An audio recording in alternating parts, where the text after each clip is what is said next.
ਉਸਤਾਦ ਜੀ ਤੁਹਾਡਾ ਬ੍ਰੈਸਲੇਟ ਕਿੱਥੇ ਹੈ? ਉਹ ਹਾਂਜੀ ਸ਼ਾਇਦ ਜੇ ਮੈਂ ਸਵੈਟਰ ਵੀ ਪਾ ਕੇ ਨਾ ਤੇ ਉਹ ਵੀ ਪਾ ਕੇ ਨਾ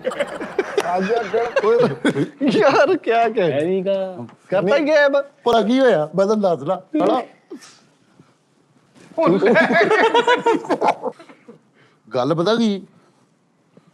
ਇਹ ਚ ਕੋਈ ਸ਼ੌਕ ਹੀ ਨਹੀਂ ਤੁਹਾਨੂੰ ਠੰਡ ਲੱਗੇ ਉਸਤਾਦ ਜੀ ਗਏ ਆ ਜੁਗਤਾਂ ਦਾ ਛਟਾ ਲਾ ਦੀ ਆ ਜੁਗਤਾਂ ਦਾ ਛਟਾ ਲਾ ਦੀ ਆ ਭਾਈ ਫੈਸਲ ਇੰਨਾ ਬਿਮਾਰ ਰਹਿੰਦੇ ਸੀ ਗੋਲ ਗੱਪੇ ਖਾਣ ਦੇ ਨਾਲ ਕਰਸ਼ੀ ਵਾਲਿਆਂ ਦਾ ਖੱਟਾ ਪੀਣ ਦੇ ਸੋਰੇ ਦਾ ਗਰੇ ਬਾਹ ਫੜਿਆ ਕਹਿੰਦਾ ਸਾਥ ਨੂੰ ਘੂਰੀਆਂ ਕਦ ਪਾਉਂਦੇ ਆ ਹੈ ਇੱਕ ਖੁਸਰੇ ਨੂੰ 1000 ਰੁਪਇਆ ਦੇ ਕੇ ਕਹਿੰਦਾ ਮੇਰੇ ਅੱਬੂ ਕੀ ਜ਼ਿੰਦਗੀ ਸੇ ਨਿਕਲ ਜਾਓ ਓ ਯਾਰ ਰੰਗ ਵਾਲੀ ਦੁਕਾਨ ਤੇ ਜਾ ਕੇ ਕਹਿੰਦੇ ਭਾਜੀ ਰੰਗ ਦੇ ਦਿਓ ਕਹਿੰਦਾ ਕਿਹੜਾ ਸ਼ੇਡ ਕਹਿੰਦਾ ਐਪਰੀਸ਼ੀਏਟ ਆਪਣੀ ਬੇਗਮ ਨੂੰ ਰੰਗ ਵਾਲੀ ਦੁਕਾਨ ਤੇ ਲੈ ਓਏ ਗਏ ਅੱਗੇ ਜੁਗਤਾ ਬੰਦ ਕਰ ਦੋ ਉਸਤਾਦ ਜੀ ਮੇਰੀ ਗੱਲ ਰਹਿ ਗਈ ਸੀ ਉਹ ਵੀ ਕੋਈ ਹੋਰ ਆ ਜਿਹੜਾ ਮੈਂ ਲੈ ਕੇ ਆ ਸਾਰੀ ਇਹਨੇ ਕਿ ਚੁੱਕਿਆ ਤੁਹਾਡਾ ਆਪਣੀ ਬੇਗਮ ਨੂੰ ਰੰਗ ਵਾਲੇ ਕੋਲ ਲੈ ਗਏ ਕਹਿੰਦੇ ਇਹਦੇ ਹੱਥ ਪੀਲੇ ਕਰ ਦੋ ਇਹਨੂੰ ਮਾਰ ਪਈ ਲਿਫਟ 'ਚ ਪੈਰਾਸ਼ੂਟ ਖੋਲਤਾ ਉਸਤਾਦ ਜੀ ਸਵੈਟਰ ਓ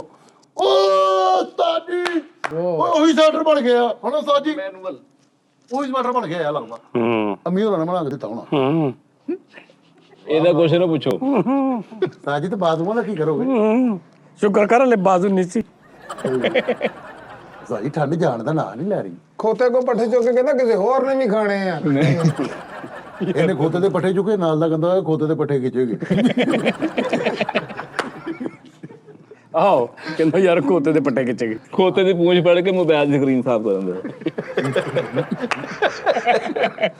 ਉਹ 20 ਫੁੱਟ ਵਾਲਾ ਟੀਅਰ ਗਾਰਡਰ ਲੈ ਕੇ ਲਿਫਟ 'ਚ ਵੜ ਗਿਆ ਇੰਨਾ ਗੰਦਾ ਨਾ ਲਿਫਟ ਦੇ ਬਾਕੀ ਸਾਰਾ ਬਾਹਰ ਆ ਤੇ ਵੇਟ ਕਰ ਰਿਹਾ ਕਿ ਕਦੋਂ ਬੰਦ ਹੋ ਕੇ ਉੱਤੇ ਜਾਏਗੀ ਸਾਲਿਆ ਉਹਨੇ ਨਹੀਂ ਹੋਣਾ ਬੰਦ ਉਹ ਤੂੰ ਧੱਕੇ ਨਾਲ ਬੰਦ ਕਰ ਲਈ ਤਾਂ ਗਈ ਤੇ ਗਾਰਡਰ ਬਾਹਰ ਡਮ ਡਮ ਵੱਜ ਰਿਹਾ ਬਾਹਰ ਲੋਕੀ ਖੜੇ ਆਇਆ ਕੀ ਹੋ ਰਿਹਾ ਪਲਾਜ਼ਾ ਪਾੜਦਾ ਹੀ ਉੱਤੇ ਦੀ ਨਾਲ ਇੱਕ ਬੰਦੇ ਨੇ ਗੱਲਾਂ ਕਹਿੰਦਾ ਸਾਥ ਤੇ ਸਿਗਰਟ ਵਜਾਤੀ ਅੱਛਾ ਫੇਰ ਕੀ ਬਣਿਆ ਉਹ ਕਹਿੰਦੀ 2 ਰੁਪਏ ਉਧਰ ਟੈਟੂ ਪਾਤਾ ਮੇਰੇ ਇਹਦੇ ਭਰਾ ਨੇ ਆ ਕੇ ਦੱਸਿਆ ਮੇਰੇ ਘਰ ਮੁੰਡਾ ਹੋਇਆ ਨਾਲੇ ਇਹਨੂੰ ਫੜਾਇਆ ਤੇ ਉਹਨੂੰ ਦਵਾਣੇ ਤਰ੍ਹਾਂ ਚੈੱਕ ਕਰਨ ਉਹ ਰੋਲ ਨਾ